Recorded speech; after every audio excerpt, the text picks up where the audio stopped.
My name is Amanda Parker. These days, I'm married to the most patient man I know, Mark, and we have a daughter, Lily, whose laugh could light up a whole town. But this story doesn't start with laughter. It starts with a lie. A betrayal. A quiet graduation ceremony that should have marked a beginning but instead split my world apart. I was 18, standing in the sweltering June sun, the stiff fabric of my graduation gown clinging to my skin. My classmates were tossing their caps in the air, hugging each other with teary smiles. I was still clutching my diploma, dazed and proud, when I saw Sandra, my stepmother, motioning for me to come over.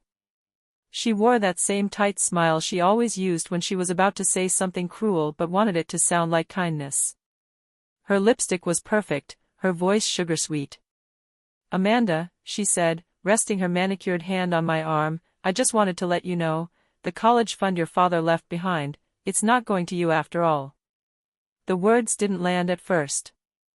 I blinked, confused. "I'm sorry, what?" She tilted her head, as if she were the one being patient with me. "Ian and I talked about it. We've decided the money would be better used elsewhere. He has a plan for it." "Wait, what?" My stomach dropped. "That fund, Dad told me, he set it aside for my education." Sandra gave a little shrug, her tone still maddeningly calm.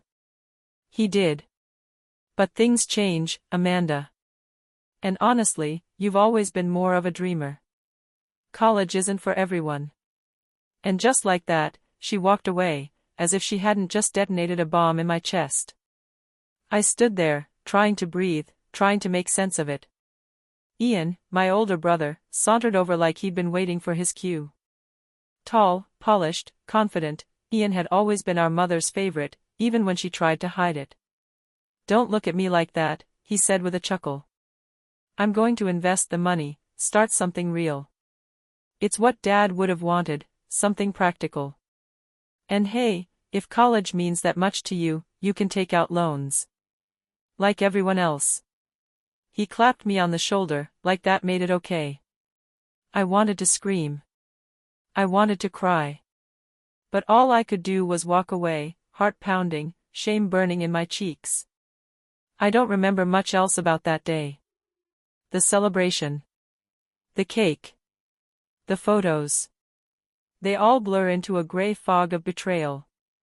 Later that night, I sat in my room still wearing my cap, staring at the ceiling. It was supposed to be one of the happiest days of my life. Instead, it felt like the beginning of a long winter I didn't know how to survive. My father, my anchor, had died the year before. A heart attack. Sudden. Brutal. He'd been the one who told me stories every night when I couldn't sleep, who taught me to ride a bike, who helped me build my science fair volcano in middle school. He'd made me believe I could do anything. And now he was gone. And they were dismantling everything he'd left for me. The next morning, I tried to plead with Sandra one more time. "Please," I said, voice shaking. That money was supposed to be mine. For school. That's what Dad wanted. She didn't even look up from her coffee. "Amanda, it's time to grow up. The money is for the family now. And Ian is family." When I told Mark, my boyfriend back then, his reaction was instant. "That's theft," he snapped. "You need to fight this." But how could I? Legally, the fund was in Sandra's name. I didn't have a leg to stand on. Mark offered to find a lawyer, but I knew I'd never win. And the idea of dragging my family through court? It made me sick. So I let it go. Or at least, I told everyone I had. But inside? I made a vow. I would prove them wrong. The next 3 years were a blur of exhaustion. I enrolled at a community college and worked 3 part-time jobs. I cleaned houses on weekends, waited tables in the evenings, and did night shifts at a call center whenever I could squeeze them in. Every dollar I earned went toward tuition, books, bus fare. I lived off of instant noodles and vending machine coffee. Meanwhile, Ian launched his business. A tech consulting firm, though it seemed more like an excuse to flash designer suits and attend networking mixers. Sandra practically glowed whenever she talked about him. "Your brother is such a visionary," she'd say. "You should be more like him." Every time I saw them, they made me feel like I was playing dress-up with my ambitions. But I kept going. Mark stuck by me through it all. He brought me food during my shifts. Let me cry into his shoulder after brutal exams. Proposed to me under a park gazebo the week before I transferred to a state university. I'll never forget Sandra's face when she heard the news. "Marriage," she scoffed. "Amanda, are you sure?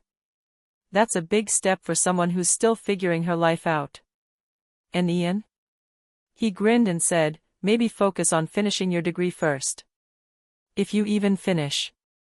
I smiled and nodded, but inside, I was fire. Because they thought I'd fail.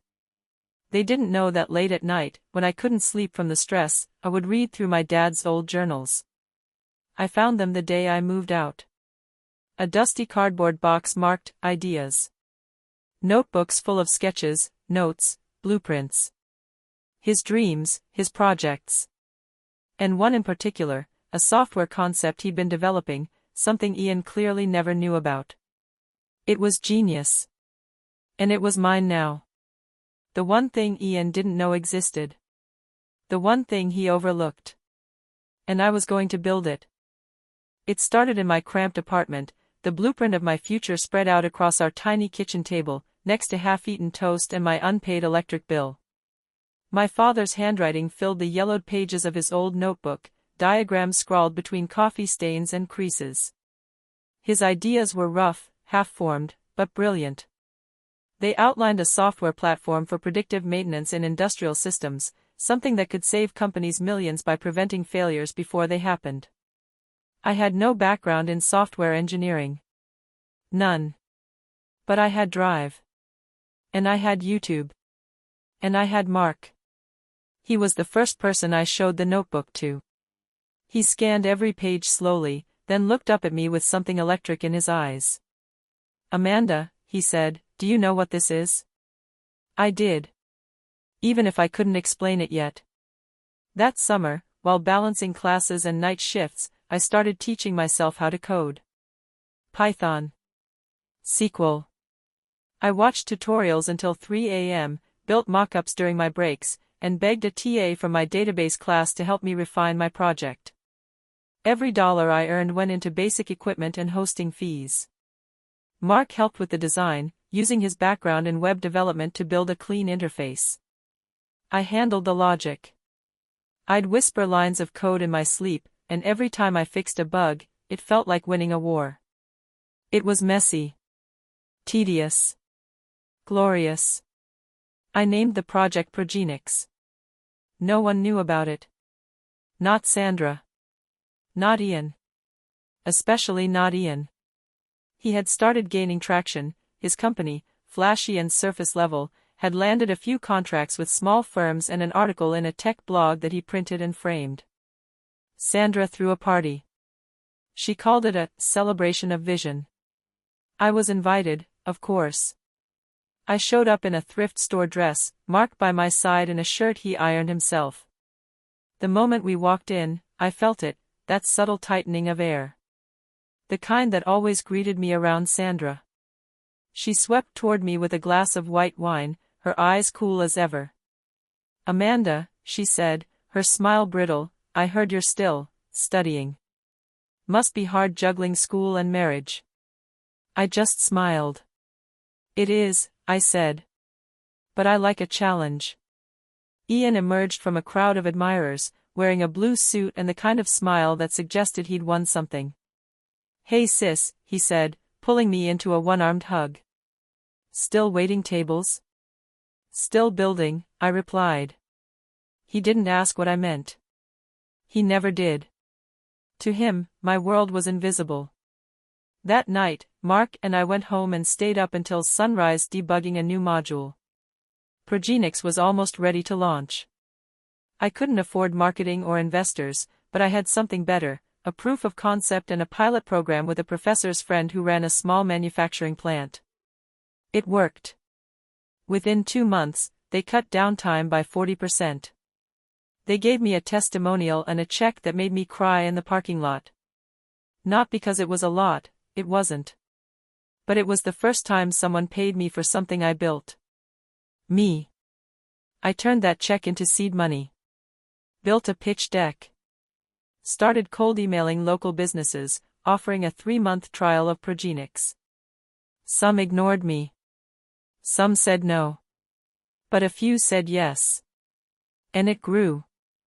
Meanwhile, Ian expanded too, but in a different direction. He got cocky. Took on a high-profile client without the infrastructure to back it up. I heard about it through mutual acquaintances. The project collapsed. He blamed the developers.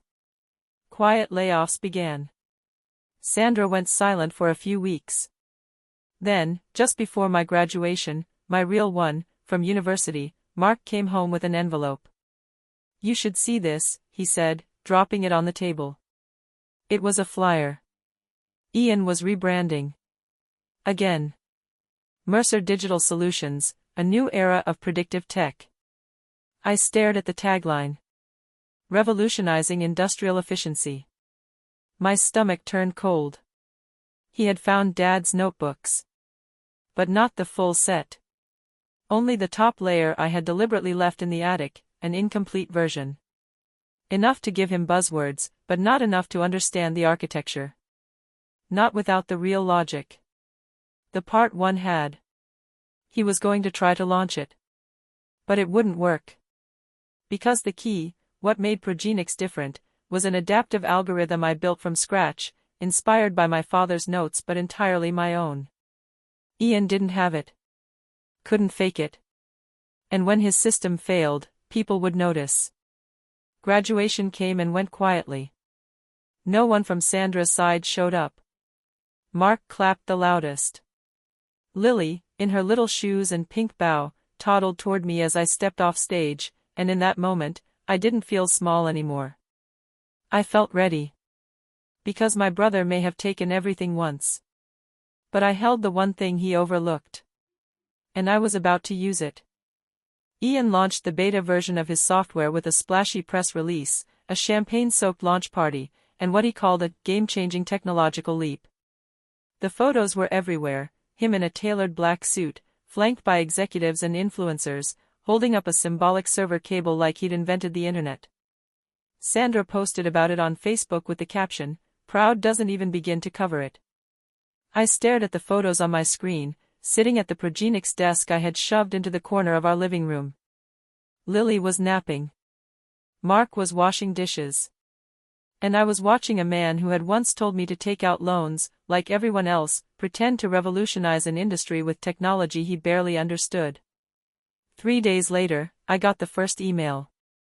Subject line, technical support needed.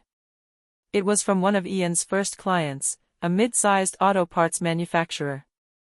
They'd heard about Progenics from a blog post I had written months earlier, and now they were reaching out.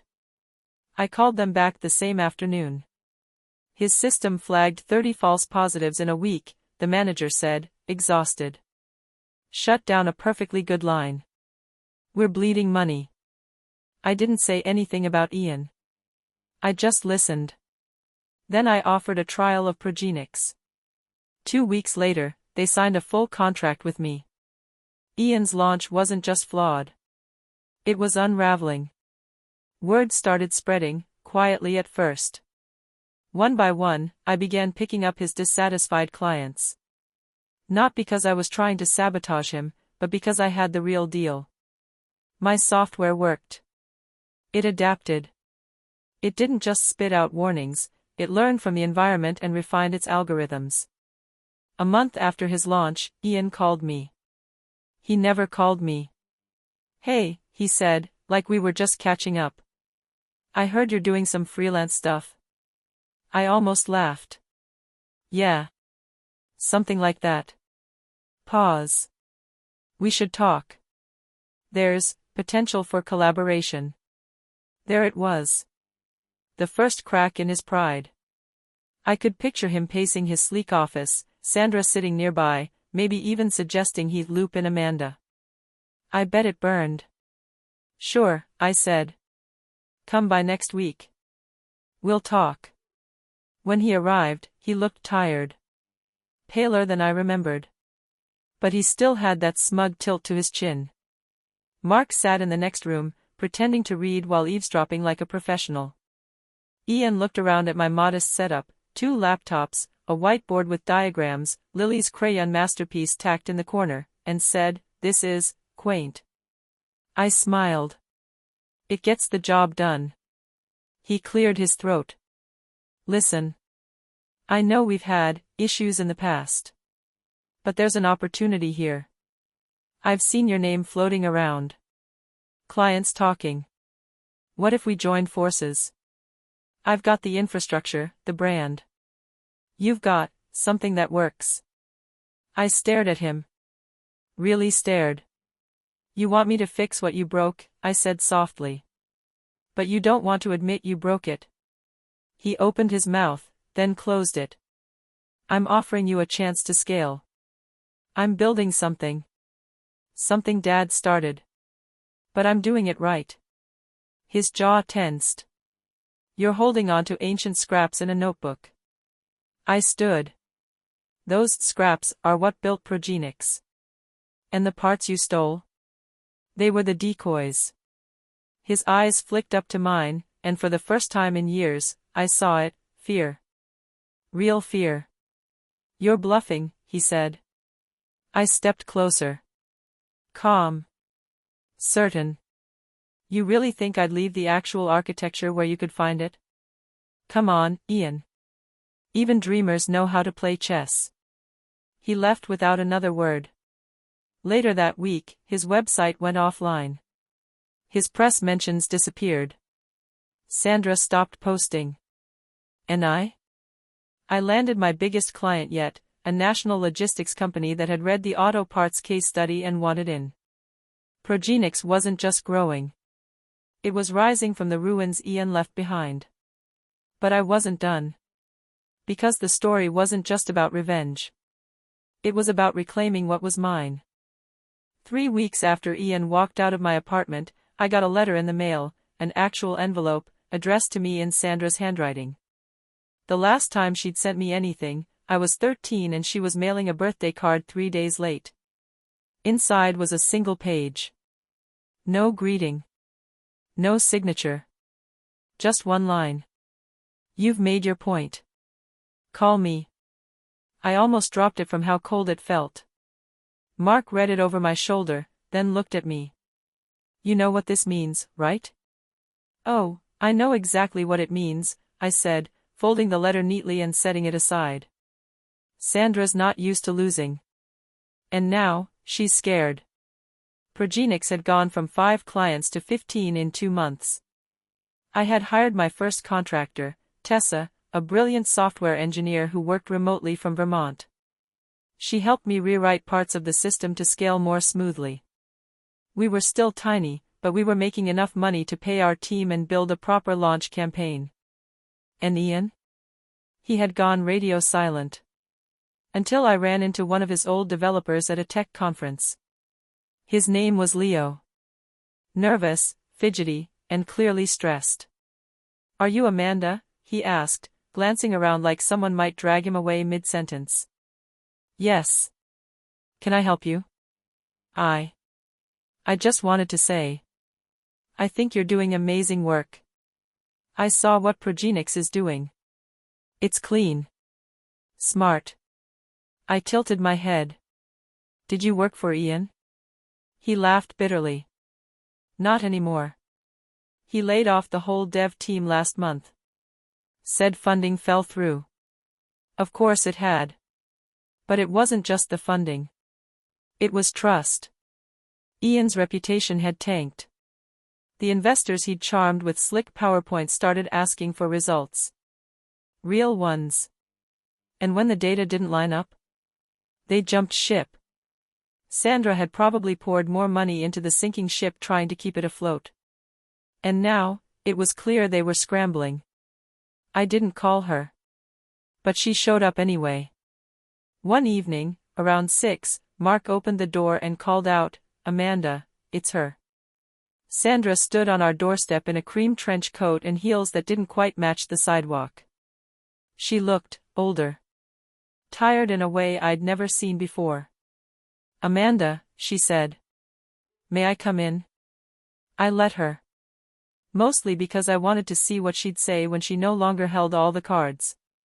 She sat on our couch like it was a throne and looked around, her eyes lingering on the laptop, the whiteboard, the floor littered with Lily's toys. "This is where you run your empire?" she said, smiling thinly. "This is where I started it," I said. "But I don't think you came here for a tour." She folded her hands. "Ian made mistakes. But he had good intentions." "Intentions don't pay damages, Sandra." Her jaw tightened. "You know, I always worried you were too soft. Too naive." I leaned back, letting her speak. "But maybe I was wrong," she said finally. "You've done well. Very well. And I know Ian hurt you. But I think we can still salvage what's left. With the right partnership." I laughed. It startled both of us. "You think I'd partner with Ian after what he did?" "He's your brother," she said. "No. He's your project. And you failed." She looked at me then, really looked. "You're angry." "No," I said. "I'm free." She didn't stay much longer. I didn't invite her back. But 2 days later, I got a call from a law firm. A quiet warning that Ian had tried to file a patent, based on incomplete versions of the software pulled from my father's journals. He was trying one last time to steal it. Only this time, I was ready. I had filed everything. Every line of code. Every early prototype.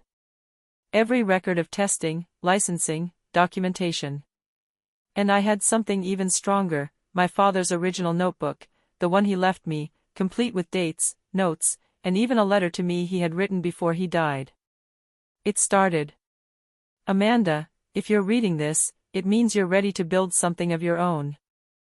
I didn't even realize my hands were shaking until I finished reading the letter. It was short, barely a page, but every word felt like a door opening, a light flicking on in a room I hadn't dared to enter. My dad had written it in his slanted, messy script, the same handwriting that used to cover my lunchbox notes when I was a kid. He'd written it after his first surgery, before things got really bad. Before the end. He wrote about his hopes for me. About how proud he was that I asked questions no one else did, that I wasn't afraid to dream in ways that didn't make sense to other people. He even mentioned Ian, but in passing, with a note of hesitation. And then he wrote this. "If anyone finds this notebook but you, Amanda, don't let them have it. The ideas inside are powerful, but only in the right hands. You know what matters. Use it wisely." I read that line 3 times, then folded the letter gently, slid it back into the notebook's front cover, and locked it in my filing cabinet.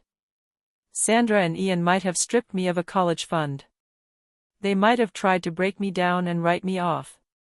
But what they didn't know was this: I had been building my own kind of empire, one brick at a time. And now, I had receipts. When the cease and desist letter went out to Ian's lawyers, I expected resistance. I expected a battle. But what I got instead was silence. A week passed. Then 2. No court reply. No press statement. Just a quiet update from my attorney: he withdrew the patent claim. That told me everything. He was cornered. And he knew it. Still, I wasn't done. At Mark's urging, I finally did something I'd been avoiding for months. I opened my dad's old email account, the one Sandra had frozen after his death. It took a bit of tech wrangling and 2 calls to customer service, but I got in. What I found made my heart ache. There were drafts, unfinished messages to me. Notes about the software. Contracts he never sent. Even one labeled "To be reviewed," for Amanda. Inside it was a legal document he'd been preparing, a formal transfer of the software rights to me. He never got to finish it. But he'd started it. And that was enough. With my lawyer's help, I added the letter, the email drafts, and my development records into a full documentation packet. I had everything I needed to file my own patents, under my name. Not just to protect Progenics, but to legitimize it. To anchor my story in something that couldn't be stolen or smeared. By the end of the month, I had official recognition. Legal proof. And Ian? He was hemorrhaging. One of his former clients reached out, asking for support transitioning to Progenics. "We're done with smoke and mirrors," they said. "We need results." I tried to keep it professional. But I couldn't stop the quiet satisfaction from rising in my chest. It wasn't revenge. It was justice. And yet, despite all that, what came next surprised me most. One afternoon, while Lily was napping and I was elbows deep in emails, my phone rang. It was Ian. I hesitated. Then answered. "Hey," he said, his voice rougher than I remembered. "I'm surprised you called," I said, not hiding the edge in my voice. Long pause. "I messed up." I blinked. "You think?" "No," he said quietly.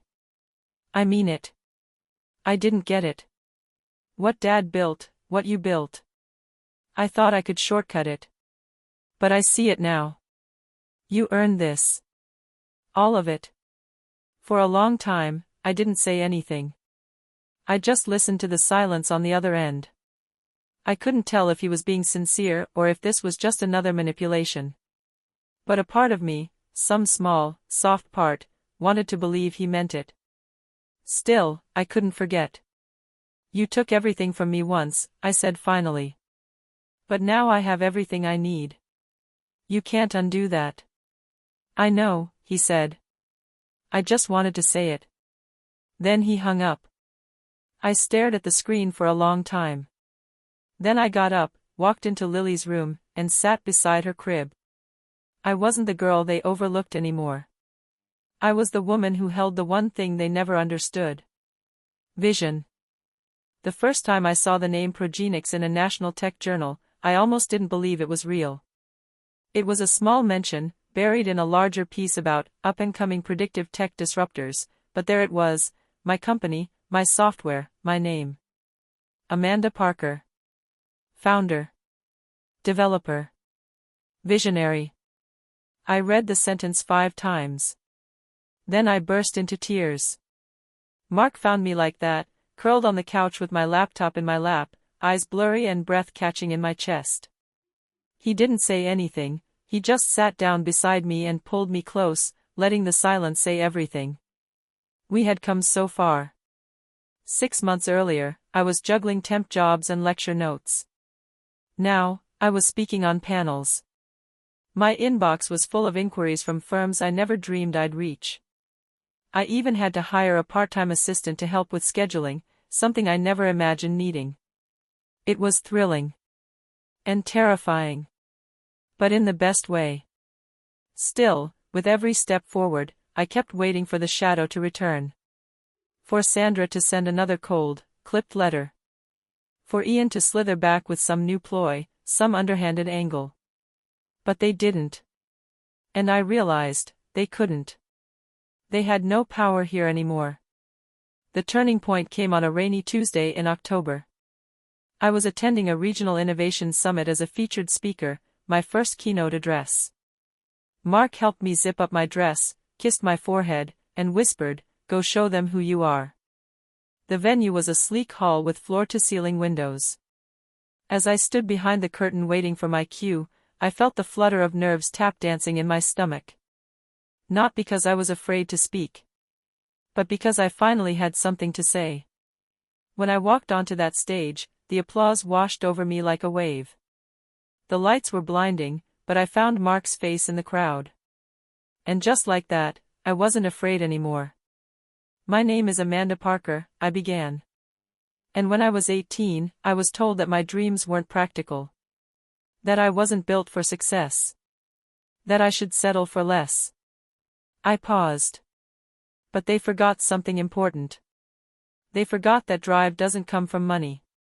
It comes from knowing who you are, and what you're capable of, even when no one else sees it yet. I talked about progenics. About the late nights and the breakdowns and the breakthroughs. About starting from nothing but an old notebook and a borrowed laptop. And about building something real. When I finished, the crowd rose to their feet. I stood there for a moment, blinking at the applause. Then I smiled, not just for them, but for the girl I used to be. The one who sat in a quiet room after graduation, staring at the ceiling, wondering if she'd ever matter. She mattered. Later that night, as we drove home, my phone buzzed. I glanced down. It was a message from an unknown number. "You did good, Amanda. For what it's worth. I'm proud of you." I didn't need to ask who it was. "Ian." I showed it to Mark. "Are you going to respond?" he asked. I stared at the message for a moment. Then locked my phone and set it aside. "No," I said softly. "That part of my story's over." Because I wasn't chasing their approval anymore. The stage was mine now. And I was just getting started. It was a quiet Saturday morning when the letter arrived. Not an email. Not a text. A letter, cream envelope, formal ink, return address from my father's old attorney. Lily was stacking blocks on the living room rug, her chubby hands working with intense focus. Mark was fixing the leaky sink. And I was holding a piece of the past I didn't know I needed. I opened it slowly. Inside was a document that made my breath catch. It was a codicil, an amendment to my father's original will. Unfiled. Unenforced. Dated 3 months before his death. In it, he named me the intellectual heir to all of his work. His notebooks. His software concepts. His early patents. Everything. Apparently, the lawyer had found it in an old file box while digitizing archives. Sandra had never seen it. Never had the chance to bury it. I sat down at the kitchen table, the letter trembling in my hands. It didn't change anything legally, I had already built progenics with my own hands. But emotionally? It changed everything. Because my father had believed in me. He'd seen something in me that Sandra and Ian never did.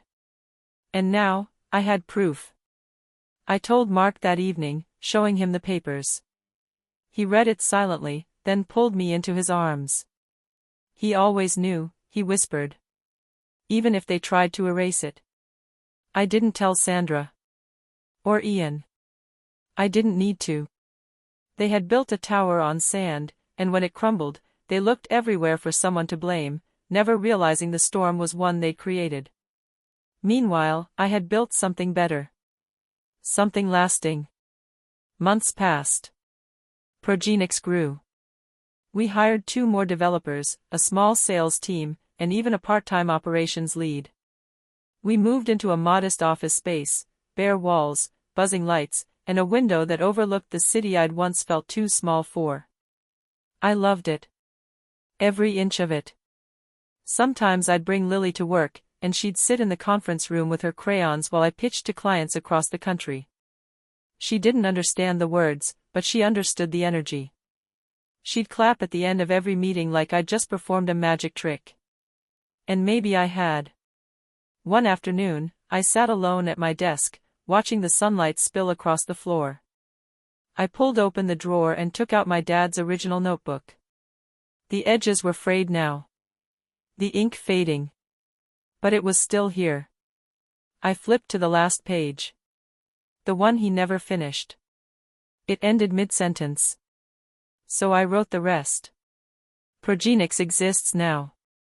And she's doing exactly what we dreamed she would. Love always, Amanda.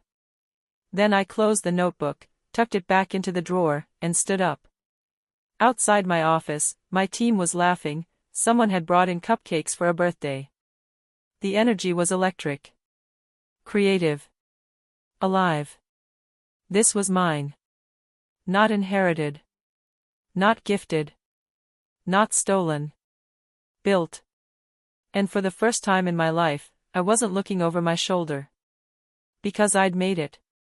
Not because of them. But in spite of them.